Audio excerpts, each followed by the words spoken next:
Hi friends, welcome to UVC Masti.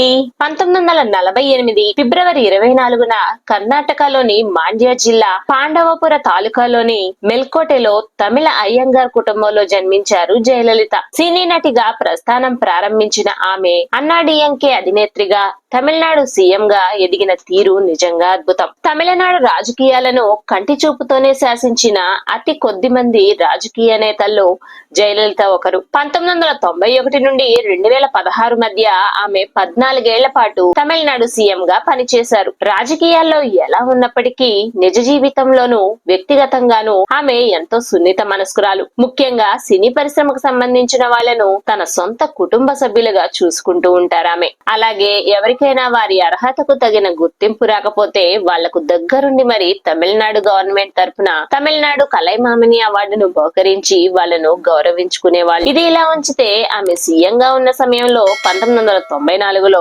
December నెలలో తమిళనాడు రాష్ట్రంలో పెట్టుబడులు పెట్టడానికి వచ్చిన విదేశీ ప్రతినిధులతో ఆమె ఓ ముఖ్యమైన మీటింగ్ లో ఉన్నారు. ఆ సమయంలో ఆమె పర్సనల్ అసిస్టెంట్ వచ్చి ఆమె చెవిలో ఏదో నెమ్మదిగా చెప్పాడు. దాంతో ఆమె ముఖంలో రంగులు మారిపోయాయి. ఏదో తెలియని బాధ ఆమెను ఆవహించింది. ఆమె లేచి నిలబడి అక్కడున్న వాళ్లకు నమస్కరించి, వ్యక్తిగత విషయంపై బయటకు వెళ్లాల్సి ఉంది, మరో 45 నిమిషాల్లో వస్తాను, ఈలోగా మీరు మా ఆతిథ్యాన్ని స్వీకరించండి అని వేగంగా వెళ్లి కారు ఎక్కారు. మరో 15 నిమిషాల తర్వాత ఆ కారు ఓ ఇంటి ముందు ఆగింది. అప్పటికే విషాద ఛాయలముకున్న వాతావరణం అక్కడ కనిపిస్తుంది. జయలలిత గారు కారు దిగి ఇంటికెళ్లారు. అక్కడ ఓ శవపేటికలో ఓ ప్రముఖులు కన్నుమూసి ఉన్నారు. ఆమె ఎంతో బాధతో కన్నీరుతో ఆ శవపేటిక చుట్టూ చేతులు జోడించి 3 సార్లు తిరిగారు. ఏడుస్తూనే ఓ పుష్పగుచ్చాన్ని అక్కడ పెట్టి తన సానుభూతిని తెలియజేశారు. కొంతసేపటి తర్వాత తిరిగి కారు ఎక్కారు. కార్ స్టార్ట్ అయింది. అయితే ఇదంతా దగ్గరుండి గమనిస్తున్న ఆమె సెక్రటరీకి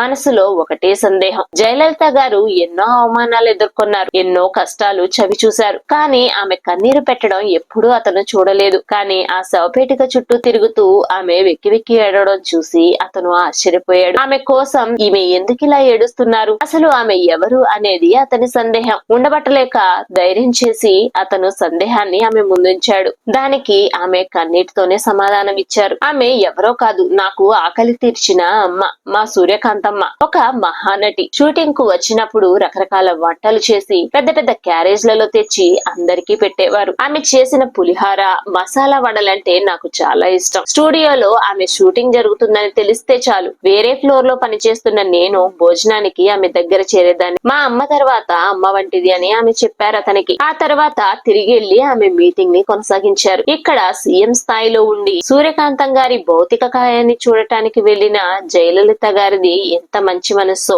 చనిపోయాక కూడా జయలలిత గారి లాంటి ఎంతో మంది మనస్సులో సజీవంగా బ్రతికే ఉన్న సూర్యకాంతం గారు కూడా అంతే గొప్ప మనిషి అని చెప్పక తప్పదు. తెరపై గయ్యాలిగా ఆ పాత్రకు ఆమె తప్ప మరొకరు లేరు అనే విధంగా కొన్ని సంవత్సరాల పాటు నటించి మెప్పించారు. తెరపై ఇంత గయ్యాలిగా నటించిన సూర్యకాంతం గారు నిజ జీవితంలో మాత్రం ఎంతో సున్నిత మనస్కురాలు. ఎంతో మందికి అమ్మగా, అత్తగా, బామ్మగా నటించిన సూర్యకాంతం గారికి నిజ జీవితంలో పిల్లలు లేరు. తన జీవితంలో ఎంతో వైభవాన్ని చూసిన ఆమె చివరి రోజుల్లో నమ్మిన వాళ్లే మోసం చేయడంతో మనోవేదన అనుభవిస్తూ చనిపోయారు. అసలు ఆమెకి ఈ పరిస్థితి ఎందుకు వచ్చింది, ఆమె భర్త ఎవరు, ఆమె వ్యక్తిగత సినీ జీవిత విశేషాలను వివరిస్తూ ఓ వీడియో చేశాను ఫ్రెండ్స్. ఇంట్రెస్ట్ ఉన్న వాళ్ళు మన ఛానల్లో ఆ వీడియో ఉంటుంది, తప్పక చూడండి. ఆ వీడియోకి సంబంధించిన లింక్ డిస్క్రిప్షన్ లో కూడా ప్రొవైడ్ చేస్తున్నాను, ఓసారి చూసేయండి. That's all for this video friends. మా వీడియో నచ్చినట్లయితే మర్చిపోకుండా ఓ లైక్ ఇచ్చి ఛానల్ ని సబ్స్క్రైబ్ చేసుకోండి ఫ్రెండ్స్. Thanks for watching.